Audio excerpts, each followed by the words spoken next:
अयोध्या नगरी सूर्यकुंड प्रांगण में आपका स्वागत करती हूँ। आप सब उपस्थित लोगों को मैं सूर्यकुंड की महिमा सुनाती हूँ।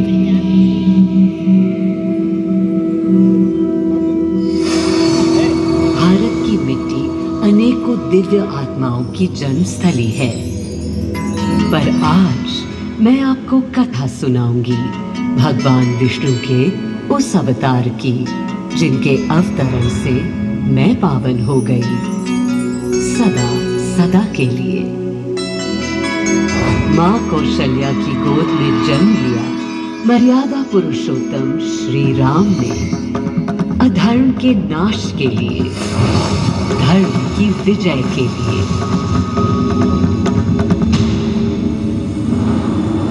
किंतु उन्हें अयोध्या त्याग 14 वर्ष के वनवास पर जाना पड़ा। पुनः वो घड़ी आई जब सीता माता के साथ उनका पुनः आगमन अयोध्या में हुआ। हर्ष था चारों ओर और उल्लास था हर दिशा में। वो घड़ी बस आने को थी जिसकी प्रतीक्षा में मैं विद्वत थी, जाने कब से। प्रभु राम का राज्याभिषेक बस होने को था, हर कहीं उत्सव था, पर इस उल्लास पर दुविधा की कालिमा छा रही थी। श्री राम प्रसन्न नहीं थे। राज्याभिषेक का कोई उत्साह उनके चेहरे पर नहीं था। उन्हें राज्य का लोभ नहीं था, सिर्फ अपनी प्रजा की चिंता थी।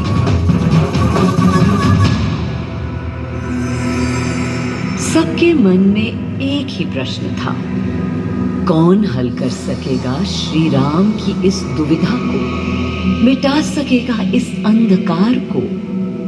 किसके तेज से छट जाएगी ये क्लांति? अरे वही जिसके वंशज है श्री राम, जो स्वयं सशरीर धरती पर पधारेंगे श्री राम को राम राज्य समझाने।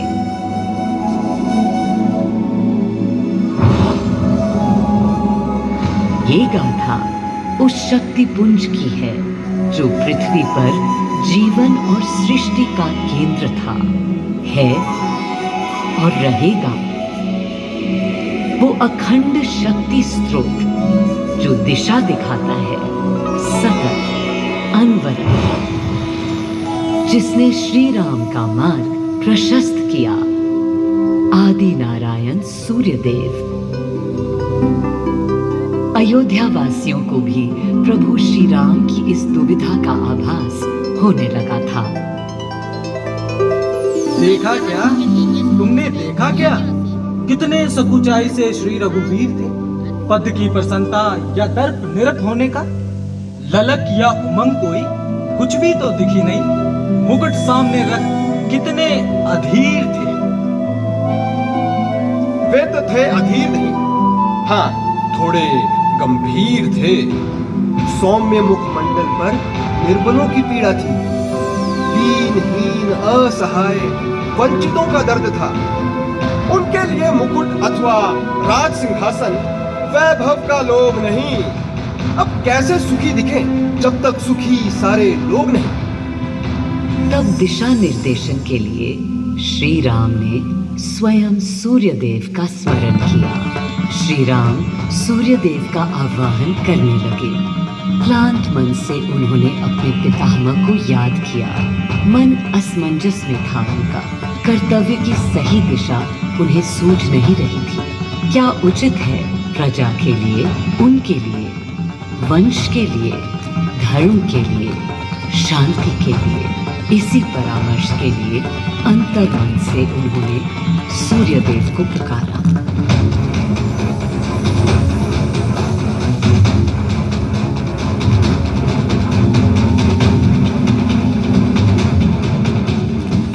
मैं अयोध्या पवित्र से पवित्रतम हो गई हूँ।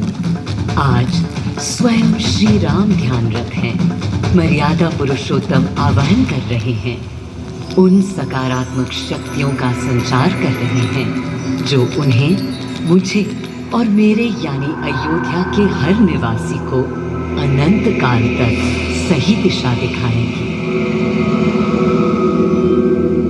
संभव है स्वयं सूर्यदेव सशरीर पधारे अयोध्या की धरा पर।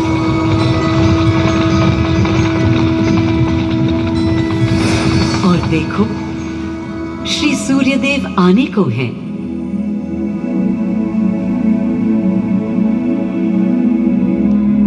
उनकी पहली किरण के स्पर्श से कलियां एक एक कर खिलने लगी। जीवन की कांति हर ओर धीरे धीरे फैलने लगी। बस कर दूं? इसको यूट्यूब पे डालना पूरा चलेगा। हाँ 6 मिनट है बस।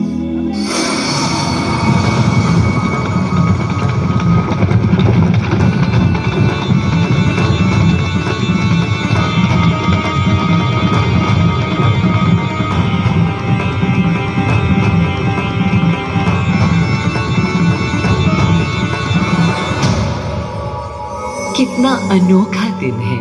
स्वयं सशरीर अपने अलौकिक स्वरूप में पधारे हैं श्री सूर्यदेव नारायण, और उनके अधीर मन के संशय मिटाने को।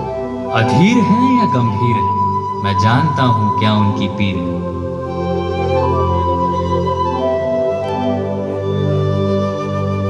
माँ कौशल्या को प्रणाम। कहाँ है राम? अरे अरे, भूलूं ये बात कि कौन बड़ा है। आज्ञा हो तो आपके चरण छू लूं। अरे नहीं नहीं, ये क्या करते हैं आदि पुरुष? ऐसा अनुग्रह सर्वथा अनुचित है। राम वंशज हैं आपके, क्यों पाप का भागीदारी बनाते हैं पितामह? पितामह पितामह होंगे हम ब्रह्मलोक में, अब धरती पर जनलोक में आ गए हैं। आइए। चलिए। सूर्यदेव के आगमन पर माँ कौशल्या उन्हें मिली और विनती की कि हे देव, मेरे पुत्र की दुविधा दूर करें, उन्हें राह दिखाएं, ताकि अयोध्या का, पूरे भारत का भविष्य निर्धारित हो सके। आपकी जब पहली किरणें आती हैं तब गोचारण होता है, चिड़ियां गाती हैं, लेकिन इन दिनों कितनी उदास है। कारण है उनके राम की एकाग्र साधना और सुदीर्घ उपवास। सिंहासन की ओर चरण धरना नहीं चाहते, धारण नहीं करना चाहते हैं मुकुट। कोई बात, राज्य अभिषेक के बाद राज्य जो भी चलाएगा, राम राज उसका ही तो कहलाएगा।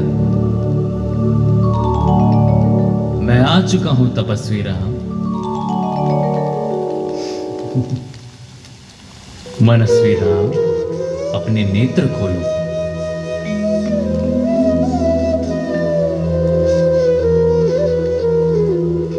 प्रणाम पितामह, प्रणाम। प्रणाम मेरे राम, प्रणाम। पितामह, राम राज्य क्या है?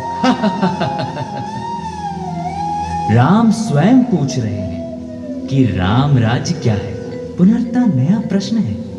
अभी तो आप कह रहे थे जो भी मैं चलाएगा। कह रहा था कि राम राज में राम के लिए भी विधान होंगे।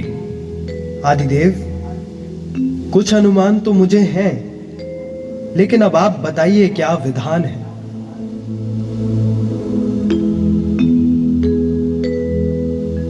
राम राज्य आशय कल्याण है, निर्बलतम मानव का त्राण, भय हो ना भीति हो।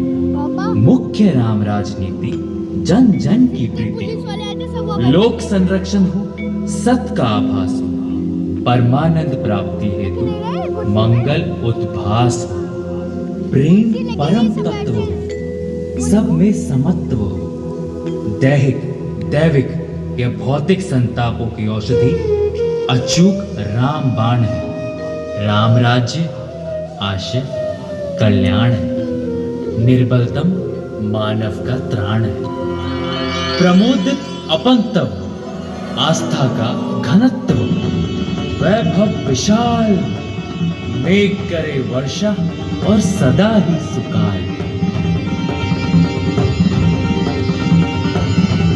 दिशाएं सब मस्त हो, जनपद ये स्वस्थ हो, उपद्रव नाही, और ना कोई आतंक हो। कोई नहीं रंग हो, सुख ही सुख निशंक हो।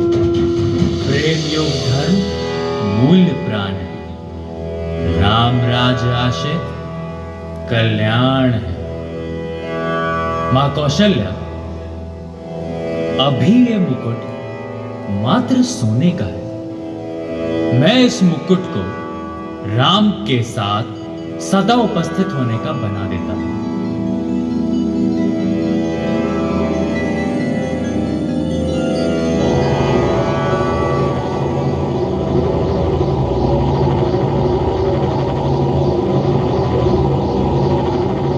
स्वयं सूर्यदेव ने मेरी यानी अयोध्या की धरती पर श्री राम को राम राज्य का वर्णन सुनाया, उसका आधार रखा और उनके मुकुट को अपनी रश्मियों से आशीर्वाद दिया।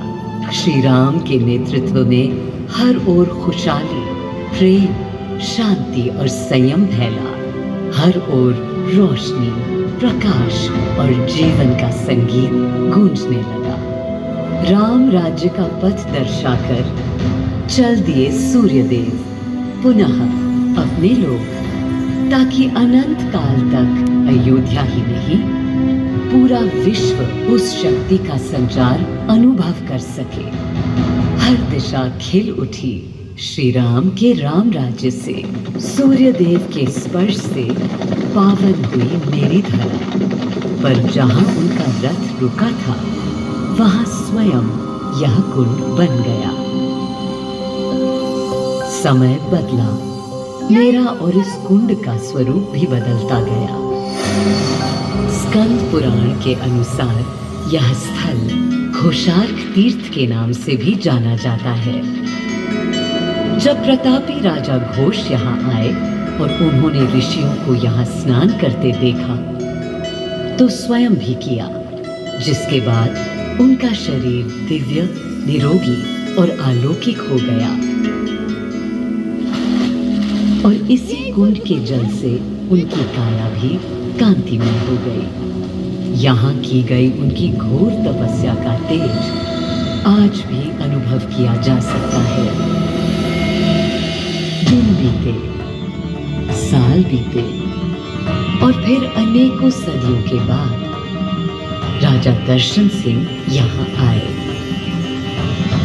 यही तपस्या करने के बाद उन्होंने यहाँ सूर्य मंदिर, कुंड और चारों ओर घाट का निर्माण कराया, जिससे यहाँ की प्रजा भी इस अलौकिक कुंड का लाभ उठा सके।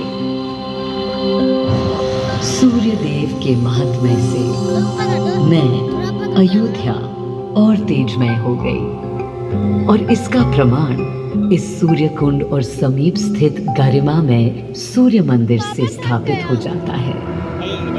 13 मिनट हो गया। बनाओगे? मैं अयोध्या इस हर्ष से फूली नहीं समाती कि मेरी ही धरती पर राम राज्य की आधारशिला रखी गई। आज भी अयोध्या एकता, आस्था और शांति के लिए उदाहरण बनी हुई है।